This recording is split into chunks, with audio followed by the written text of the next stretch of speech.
સ્થાનિક સ્વરાજની ચૂંટણી જાહેર થયા બાદ ભાજપ, કોંગ્રેસ અને આમ આદમી પાર્ટી દ્વારા હાલ બેઠકોનો દોર શરૂ કરવામાં આવ્યો છે. બનાસકાંઠાના ધાનેરા ખાતે પણ કોંગ્રેસે જનવિશ્વાસ સંમેલનનું એક ભવ્ય આયોજન કરવામાં આવ્યું હતું. સાંસદ ગેનીબેન ઠાકોરની અધ્યક્ષતામાં બેઠક યોજાઈ હતી અને કાર્યકર્તાઓને ચૂંટણી અને લડાવવા આહવાન કર્યું છે અને તંત્ર તેમજ પોલીસ સામે આક્ષેપો કર્યા હતા. બનાસકાંઠાના ધાનેરા ખાતે કોંગ્રેસનું જનવિશ્વાસ સંમેલન યોજાયું, જેમાં સાંસદ ગેનીબેન ઠાકોર, જિગ્નેશ મેવાણી, બનાસકાંઠા કોંગ્રેસ અધ્યક્ષ ગુલાબસિંહ રાજપૂતની અધ્યક્ષતામાં આ સંમેલનમાં મોટી સંખ્યામાં કોંગ્રેસના કાર્યકર્તાઓ ઉમટી પડ્યા હતા.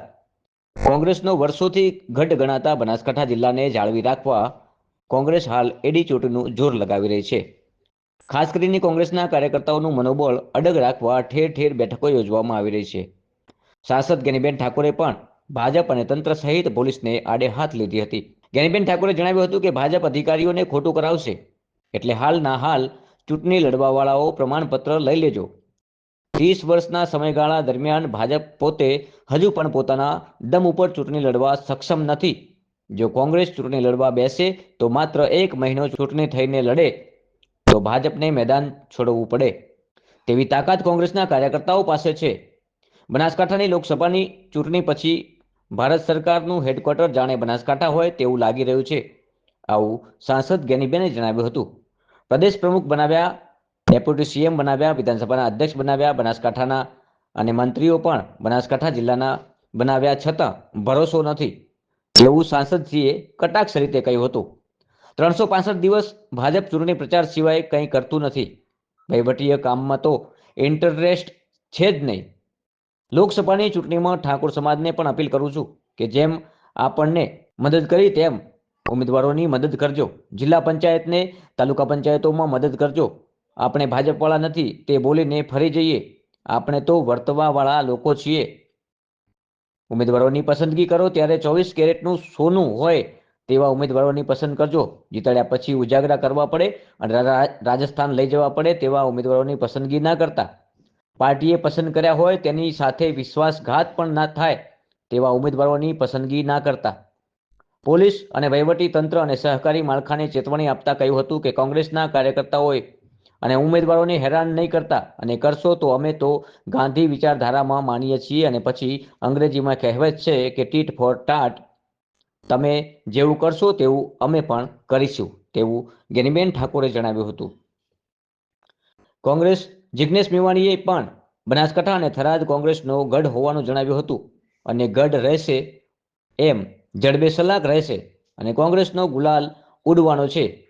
કોંગ્રેસ જિલ્લા પ્રમુખ ગુલાબસિંહ રાજપૂતે પણ જણાવ્યું હતું કે કોંગ્રેસ પાર્ટીની ટિકિટ માંગવા માટે અસંખ્ય લોકો સંખ્યામાં કાર્યકર્તાઓ આવ્યા છે અને કોંગ્રેસ પાર્ટીમાં જોડાઈ રહ્યા છે. ભાજપ હાલ સત્તાના મધમાં જોવા મળી રહી છે. 8 વર્ષે જ્યારે જિલ્લા પંચાયત અને તાલુકા પંચાયતની ચૂંટણીઓ આવી છે એટલે લોકો વ્યાજ સહિત ચૂકવશે તેવું જિગ્નેશ મેવાણીએ અને ગુલાબસિંહ રાજપૂતે જણાવ્યું હતું. ખાસ કરીને સ્થાનિક સ્વરાજની ચૂંટણીને લઈને ધમાસાન શરૂ થયું છે. ભાજપ, કોંગ્રેસ કે આમ આદમી પાર્ટી હાલમાં ગ્રાઉન્ડ ઉપર ઉતરી ગઈ છે અને મતદારોને રીઝવવા માટે પ્રયાસો પણ શરૂ કરી દીધા છે. આગામી સમયમાં ચૂંટણીના ધમધમાટ જોવા મળશે.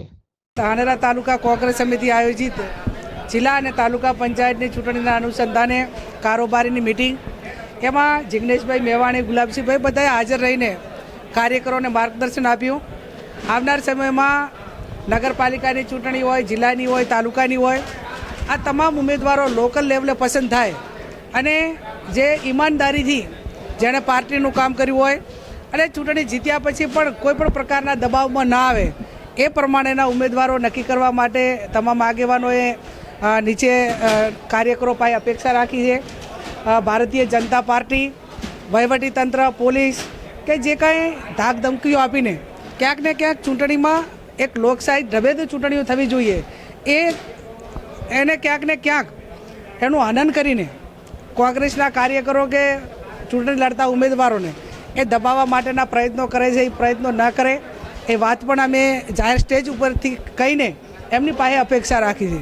અને છતાં પણ ક્યાંય એ પ્રકારનું કરશે તો એમને વર્ધીને પણ નહીં શોભે અને લોકશાહીને બચાવવા માટે કોંગ્રેસના કાર્યકરો હોય, ઉમેદવારોને મદદ કરવા માટે અને વધારે પડતું કાંઈ કરશે તો કોંગ્રેસના કાર્યકરો અમે બધા એ અમારી કોંગ્રેસના કાર્યકરોની સાથે રહીને લોકશાહીને બચાવવા માટેનું કામ કરીશું. એવું કહ્યું કે પહેલી ઉમેદવારો માટે ફાંસી ચડવા તૈયાર છે. મેં કીધું એમ કે સતત જ્યારે લોકશાહીનું હનન થઈ રહ્યું હોય, ધાક ધમકી આપીને કમસે કમ ઉમેદવાર ચૂંટણી લડતો ઉમેદવાર એને ઉપાડી જવો, એને ધમકી આપવી, એનું ફોર્મ વિડ્રો કરાવવું, આ લોકશાહીને સાજે નહીં. બાબા સાહેબ આંબેડકરે જે બંધારણ આપ્યું, સંવિધાન આપ્યું, આ દેશ ચાલે છે સંવિધાનના હિસાબે ચાલે છે, નહીં કોઈ પોલીસ તંત્ર કે ભારતીય જનતા પાર્ટી.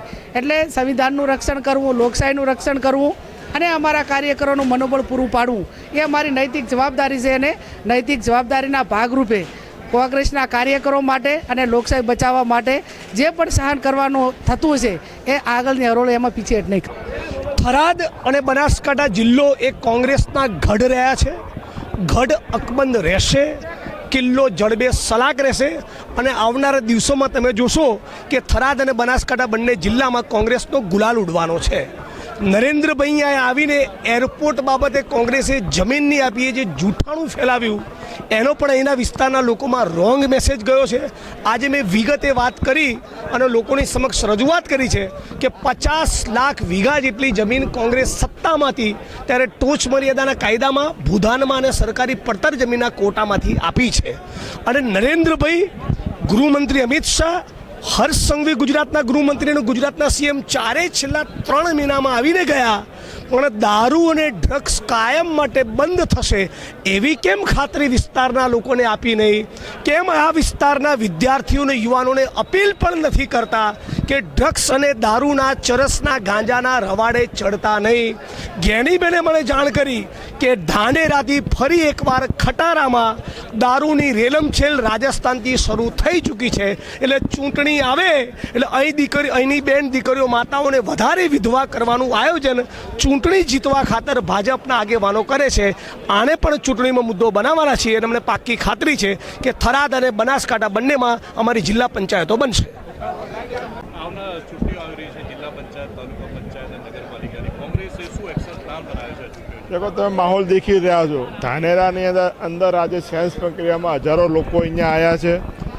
ત્યારે બનાસકાંઠા હંમેશા કોંગ્રેસનો ઘટ્યો છે અને ફરતી આ વખતે 2026ની જિલ્લા પંચાયતમાં પણ કોંગ્રેસની બહુમતી સાથેની જિલ્લા પંચાયત બનશે, તાલુકા પંચાયતો બનશે અને નગરપાલિકાની અંદર પણ સારા એવી સીટો સાથે અમારી બોર્ડ બેસશે એવી અમને પૂરો વિશ્વાસ છે. જે રીતે આજે ડીસાની અંદર, ધાનેરાની અંદર અને ગઈકાલે વડગામની અંદર સેન્સ પ્રક્રિયાની અંદર પણ ખૂબ લોકોનો ઉત્સાહ હતો અને આ ઉત્સાહથી લાગે છે કે 100% આ વખતે ગુજરાતની અંદર જો પરિવર્તનની શરૂઆત થશે બનાસકાંઠાથી થશે.